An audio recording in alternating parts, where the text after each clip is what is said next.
गोस्वामी पाद की वार्ता, छह गोसाई उनकी चर्चा करते हुए वृंदावन, करौली, जयपुर होते गोविंद गोपीनाथ मदन मोहन का दर्शन कर रहे हैं।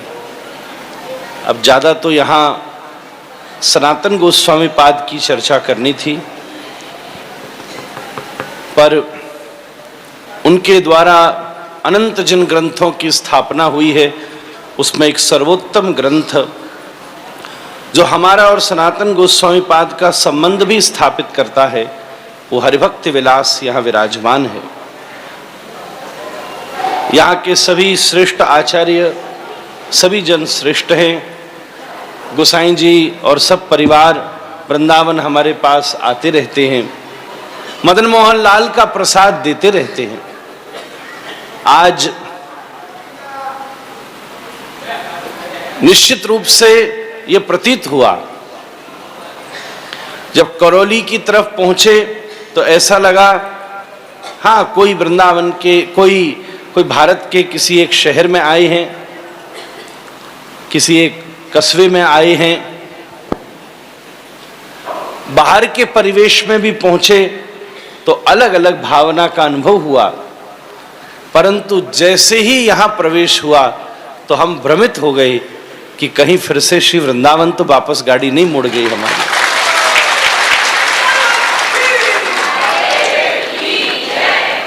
ये श्री मदन मोहन लाल जी साक्षात श्री सनातन गोस्वामी पाद की ही कृपा का स्वरूप है। आज भी देखिए, भारतवर्ष में विपत्ति का समय जरूर आया,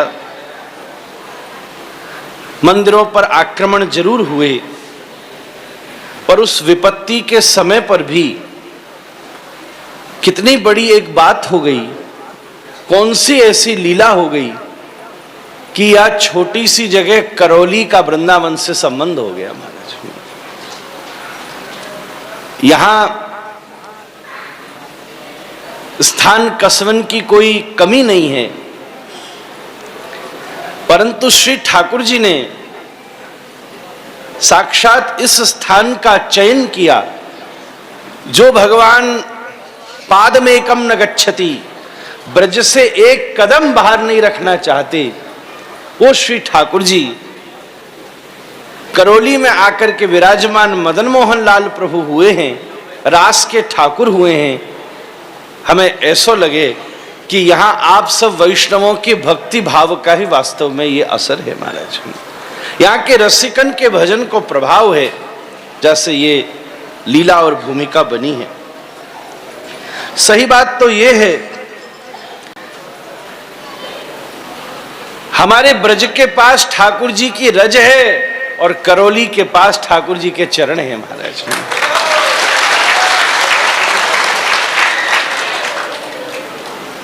चरण के बिना रज नहीं है, रज के बिना चरण नहीं है, दोनों को ऐसा संबंध। ठाकुर जी के चरण पड़े हैं या को प्रमाण रज से ही मिलेगा। गोपियां जब खोजवे जा रही हैं तो सबसे पहले श्री ठाकुर जी के चरण चंदन को ही देखकर बाकी पीछे पीछे किशोरी जी के पास रास लीला में, रास पंचाध्यायी में पधारी हैं। और या गोपी गीत में गोपियन ने बार बार श्री ठाकुर जी के 4 श्लोकन में चरण मांगे। अंतिम श्लोक में भी यत्ते सुजात चरणाम फणि फणार्पितम ते पदाम्बुजम, बार बार चरण मांगे। तो जो ऊपर पड़े हुए पीतांबर को पलट करके जो ठाकुर जी प्रकट हुए हैं वो मनमथ ठाकुर हमारे श्री मदन मोहन लाल है। महाराज, श्री सनातन गोस्वामी पाद षड गोस्वामियों में जब ध्यान से देखा जाए तो 3 गोस्वामी का मुख एक जैसा दिखता है। उसमें भी 2 गोसाई के ऐसे मुख हैं जो बहुत एक से दिखते हैं। एक थोड़े गौर वर्ण, एक थोड़े से नेक कनिष्ठ श्याम वर्ण, वही वास्तव में श्री सनातन, और जो थोड़े कनिष्ठ प्रतीत होते हैं वही हमारे श्री रूप गोस्वामी पाद। श्री सनातन गोस्वामी पाद साक्षात भगवान के नित्य पार्षद, नित्य मंजरी स्वरूप हैं। आज हमारे लिए जीवन में सबसे कठिन कथा है। बीज को पेड़ बनाना तो सबको आता है, पर पेड़ को बीज बनाना किसको आता है? कितनी बड़ी बात है।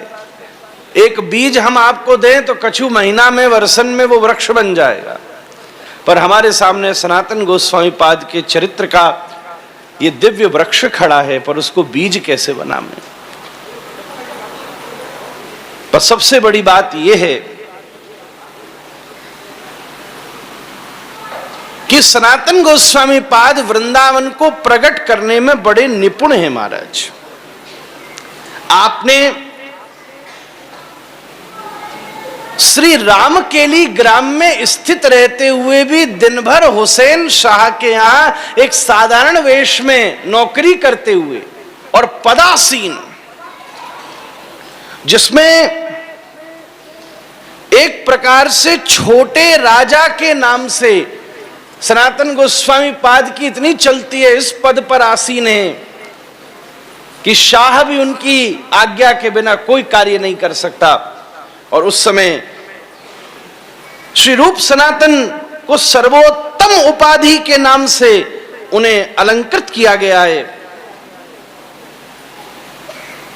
पर वही श्री रूप सनातन जब एकांत में रामकेली के अपने एकांतिक स्थान पर आते हैं तो भक्ति रत्नाकर लिखते हैं, बाढ़ीर निकटे अति निभृत स्थाने, कदम्ब कानन श्याम कुंड ताते, वृंदावन लीला तथा करय चिंतन, न धरे धैर्य नेत्रे धारा अनुसरण, अनुक्षण श्री विग्रह मदन मोहन सेवायोरत, सदा खेद उक्ति ताहा कहिब कत, श्री कृष्ण चैतन्य चंद्र बहिर नदिया, सदा उत्कंठित तार दर्शन लागिया। जहां श्री सनातन गोस्वामी पाद का स्थान है, उसके पीछे के जंगलों में कदम्ब के स्थानों पर साक्षात श्री वृंदावन की दिव्य अनुभूति श्री गोसाई जी करते।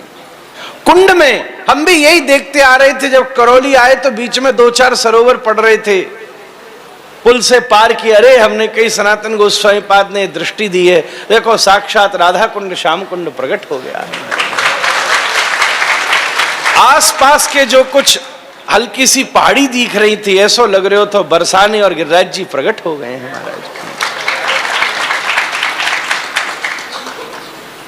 सही बात तो यह है, वाइह लीला वृंदावन तो जुगल प्रकट करते हैं, पर हृदय वृंदावन आचार्य प्रकट करते हैं महाराज। वह वृंदावन की स्थापना तो गोसाई चरण ही स्वयं करते हैं। उस समय श्रीमन महाप्रभु नदिया में वास कर रहे हैं और श्री सनातन गोस्वामी जी तड़पते हुए बार बार गौर सुंदर से मिलने की अभिलाषा करते हैं। तब प्रसंग तो बहुत विस्तृत है, जीवन में हमने इतनी छोटी कथा पहली बार करेंगे महाराज। पर देखने में छोटो लगे, घाव करे गंभीर, पर हम भी राधारमण जी की सेवा करें और सेवा के स्वरूप पे बड़ी अच्छी तरह जाने। और सही बात तो ये है, केवल मदन मोहन जी नहीं और आप सब मदन मोहन जी के प्रेमीन को दर्शन करवे ही हम पधारे हैं महाराज।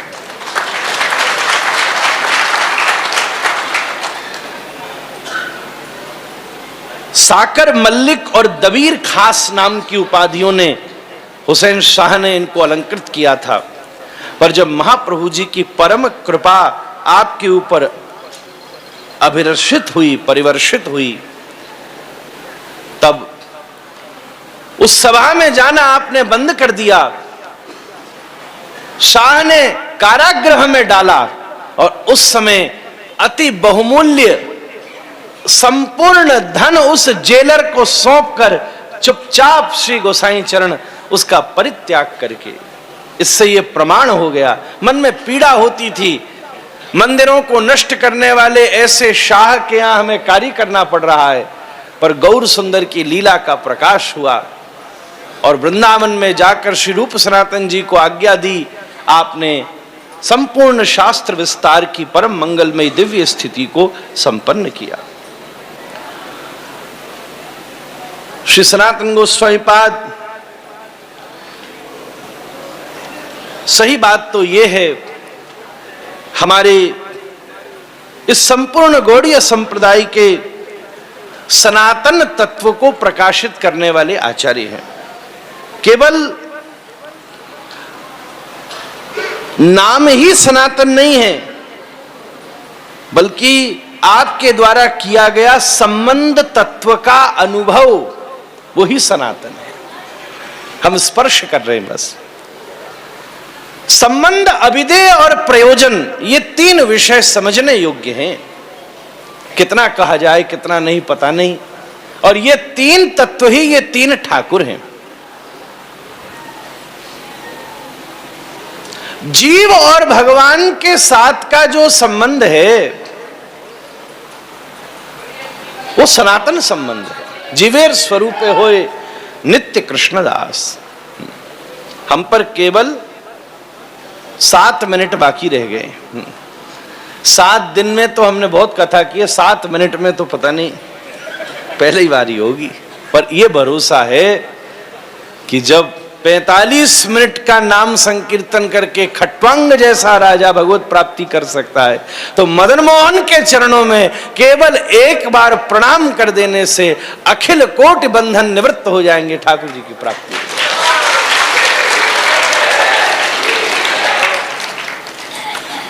संबंध श्री गुरु ही वास्तव में स्थापित करते हैं। इस संबंध तत्व के परम आचार्य, जिनकी कृपा से हमें बोध हुए हैं, इस संपूर्ण शास्त्र का प्रयोजन भगवान श्री कृष्ण ही है, और प्रेम ही वास्तव में वास्तविक प्रयोजन है। सर्वोत्तमोत्तम स्थिति भगवत प्रीति है। सीधी बात है, प्रेम की प्राप्ति होना, भगवान की पूजा कर लेना किसी भी कारण से संभव हो सकता। भगवान की आराधना करना, सेवा भी करना परंपराओं के भी बंधन से प्राप्त हो सकता। हम खुद अपनी बात कहें, बहुत सारे मंदिरों में ठाकुर जी की सेवा है, क्योंकि गोसाई घर में जन्म हुआ है किसी का, तो सेवा मिल गई उसको, और वो हम लोगों के लिए तो सर्वश्रेष्ठ ही है, भगवत पार्षद है। प्रारब्ध के अनुसार भगवान की सेवा भी प्राप्त हो सकती है। आराधना करने का गुण भी अध्ययन से प्राप्त हो सकता है। ध्यान दीजिएगा, रुचि की प्राप्ति भी संग और संस्कार से हो सकती है। पर एक बात पक्की है, प्रेम की प्राप्ति हुई है, इसका मतलब अब ठाकुर जी आपको चाहते हैं महाराज। तभी ये जो प्रेम का अनुभव हुआ है, ये तभी हो सकता है। इस दिव्य संबंध तत्व का परम प्रकाश श्री सनातन गोस्वामी पाद को श्रीमन महाप्रभु ने स्वयं अपने हृदय से लगा करके प्रदान किया है। उस संपूर्ण तत्व का विषय खोला है, जिसमें 3 विषय प्रधान हैं। नामे रुचि, जीवेर द्वया, वैष्णव सेवान। श्रीमन महाप्रभु ये 3 विषय धर्म की पराकाष्ठा कह रहे। आज करौली में सनातन गोस्वामी जी का स्थान है, तो यहां सनातन धर्म की भी जय जयकार होती रहनी चाहिए महाराज। कुछ वर्षों पहले की खबर हमें आते समय स्मरण आ रही थी, अरे भैया मदन मोहन जी की जगह और सनातन गोस्वामी जी की जगह तो यहां तो सनातन धर्म की ही जय जयकार हो सकती है महाराज। ऐसा नहीं है, गैया को खिलाने वालों श्रेष्ठ है, गैया को खावे वालों कहां से श्रेष्ठ है सके महाराज, खिलाने वालों श्रेष्ठ है। धर्म की पराकाष्ठा 3 रूप में है। 3 मिनट ही रह गए मुंह पे, तीनों द्वार भी खुलते जा रहे हैं। भगवान के नाम में अत्यंत रुचि, जीव मात्र के प्रति दया, ऐसा कौन कहेगा बताओ। अपने जाति के प्रति दया ठीक है, जीव मात्र के प्रति दया, जीव मात्र के प्रति। यहां जब जीव है तो मानव भी नहीं है, अंडज उद्भिज स्वेदज जरायुज तुरीय बद्ध ज्ञाता ज्ञात सूक्ष्म स्थूल जड़ चेतन कोई भी हो, उन सबके प्रति दया। दया का मतलब ये नहीं है कि उसको भूख लगी है तो खिला दिया, जरूरी है, प्यास लगी है पिला दिया, जरूरी है, चोट लगी है सेवा कर दी, जरूरी है, पर सबसे बड़ी जीव के प्रति दया यही हो सकती है कि ये जीव जो संसार में भटक गया है, जैसे गैया चरने गई हो और एकदम ग्वाले से बिछड़ जाए, उसको कितना भी खिला लो शांति नहीं पड़ेगी। कोई आपके घर की बूढ़ी वृद्धा कहीं मेला में जाके भटक जाए, कहीं महल में ले जाओ, फिर भी वह शांति नहीं पड़ेगी, वह शांति अपने ही घर जाकर के पड़ेगी। ऐसे ही ये जीव जो सब जगह भटक गया है, जीव के प्रति दया ही तब हो सकती है जब कृष्ण नाम का दान करके उसको मदन मोहन से जोड़ दिया जाए महाराज। और संपूर्ण वैष्णव जनों का संग यही वास्तव में सनातन शिक्षा का स्वयं अद्वितीय स्वयं स्वरूप है। कृष्ण प्रेम भक्ति रस भक्तिर सिद्धांत इहार श्रवणे भक्त जाने न सब अंत। हम मुख्य विषय का स्पर्श मात्र कर रहे हैं। श्रीमन महाप्रभु और सनातन गोस्वामी पाद के बीच में आत्मा रामश्च मनयो निर्ग्रंथा अप्युरुक्रमे। अरे अब ऐसा मन आज मेरा कर गया है कि मदन मोहन लाल जी के चरणों में 3-5 दिन रहकर सनातन गोस्वामी जी की चर्चा होगी। कहां गए गोसाई जी, व्यवस्था कर लो, हम तिथि भेज रहे हैं, है गई, और यहीं बैठ के सुनाएंगे। और हमें लगता है आज यही मारे या ठाकुर ने ये खेलो किया हमारे सामने। अगर 2-2.5 घंटा चर्चा हो जाती तो हम सोचते है गई सेवा, अब हमारे को होड़क मच रही है, हम देख रहे हैं ग्रंथ और ये भी रहेगो यार, जे भी रहेगो, अब जे भी रहेगो। ठाकुर बोलो 2 मिनट में नहीं, पूरा 3 दिन रहना पड़ेगा। करो व्यवस्था, करो करो भैया करो, सनातन गोस्वामी जी की चर्चा और विस्तार से हम करेंगे। अब हम पे 1 मिनट मात्र रह गया है, तो श्री मदन मोहन लाल गोविंद गोपीनाथ संबंध अभिदय प्रयोजन तत्व सबको हम प्रणाम करते हैं। पर उससे पहले मन में एक पंक्ति आ रही है, क्या? मदन गोपाल शरण तेरी आयो, मदन गोपाल शरण तेरी आयो, मदन गोपाल शरण तेरी आयो, मदन गोपाल शरण तेरी आयो। चरण कमल की सेवा दीजे, चरण कमल की सेवा दीजे, चेरो करी राख्यो घर जायो, चेरो करी राखो घर जायो, मदन गोपाल शरण तेरी आयो, मदन गोपाल शरण तेरी आयो, मदन गोपाल, मदन गोपाल, मदन गोपाल शरण तेरी आयो।